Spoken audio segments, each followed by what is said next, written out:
itong pirasong kahoy ay gagawin natin ganito.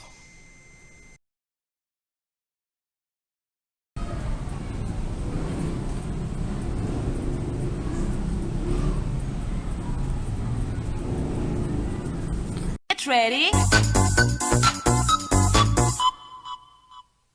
Kailangan natin to sa paggawa ng Wonder Woman sword. Tapos illustration board. Illustration board. Ayan, 24 inches yung ano. So ikakat natin to sa dalawa. So isa-sandwich natin yan. Ayan. Tapos lagyan lang natin siya ng added na reinforcement dito para hindi siya malambot. I-trim yung edges.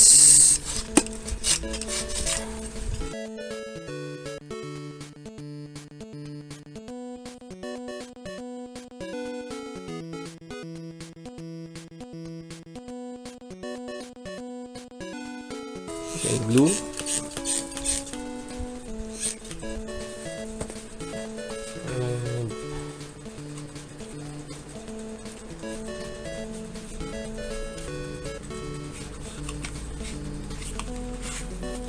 Close natin siya dito. Lagyan natin siya ng glue dito. I-close natin siya. Paikot.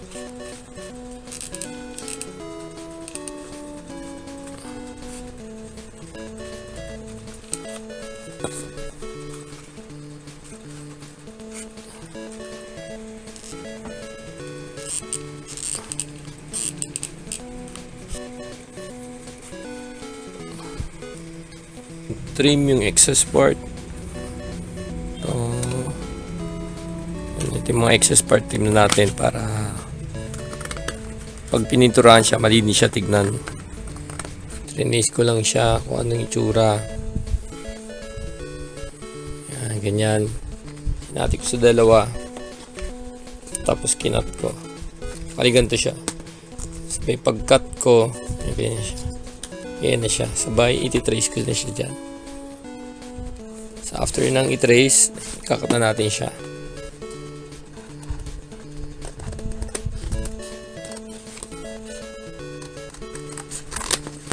I-glue natin siya dito. So make sure nasa gitna siya.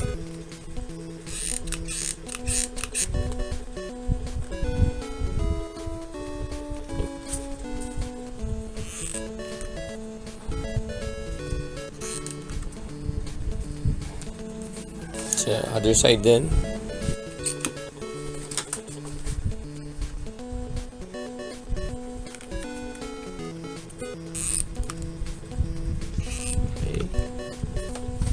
Glue stick na rin siya natin to.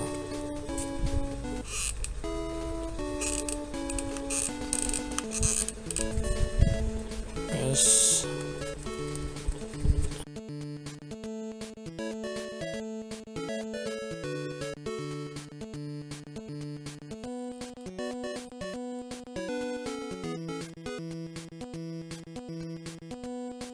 Ayan, sarado na siya. So, gawin natin din sa kabila. Ayan na siya. Diba? Tapos, mag-cut lang kayo ng dito sa cardboard. Ayan, gugan dyan.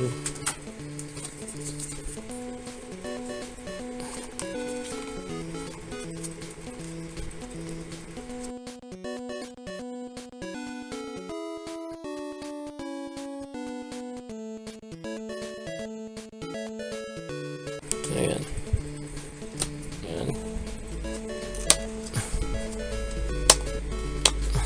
Natin dito.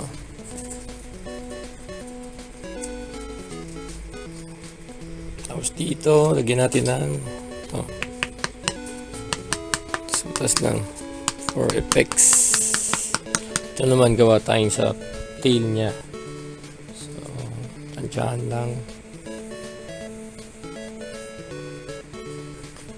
Lang natin to kalahati. Tapos kuntingin.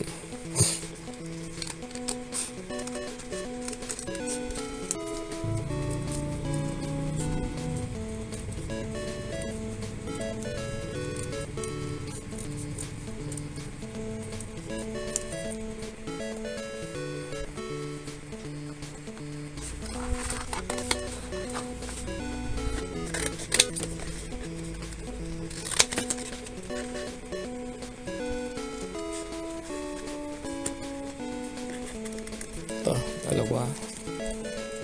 So, tingnan natin siya dito.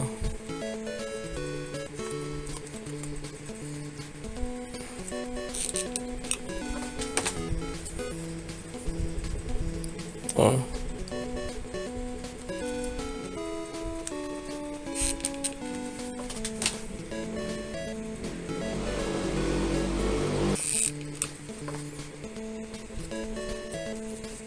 Make sure na pag pinagtapat nyo, pantay siya.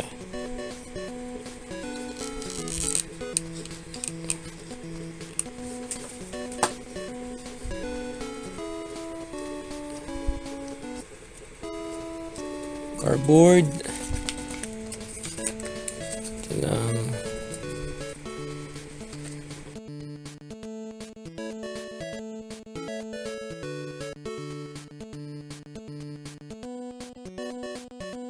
Lalagyan natin siya dito. Ayan na. Nakabit ko na siya. Parang konting details man lang yung gawa natin. So ito, nagdagdag uli ako ng details ito. Ayan. So okay na yan. So, for painting na to. So lagyan natin ng texture to. So pintura. So sponge. Ganyan. Yan lang. Hanggang sa makumpleto natin siya.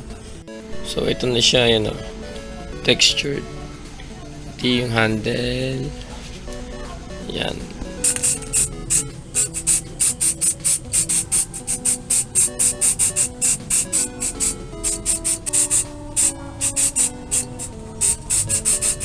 So, ayan na. Pero so ito, ginanong-ganon ko rin to. Pumili na rin tayo ng poster color lang to. Poster colors. Gold and silver. So, dip.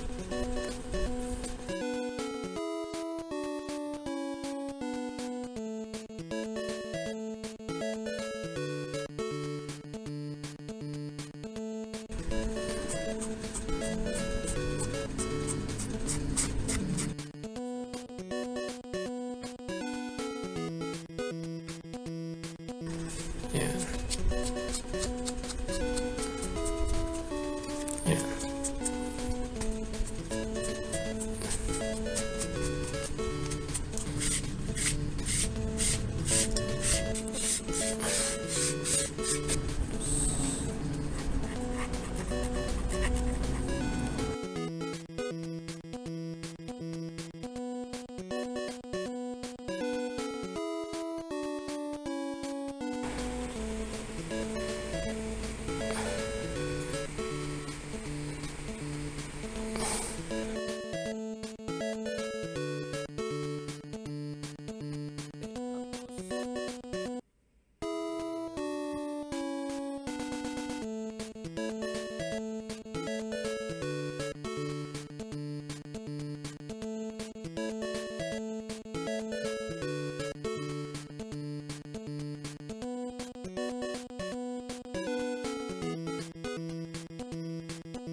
Get ready.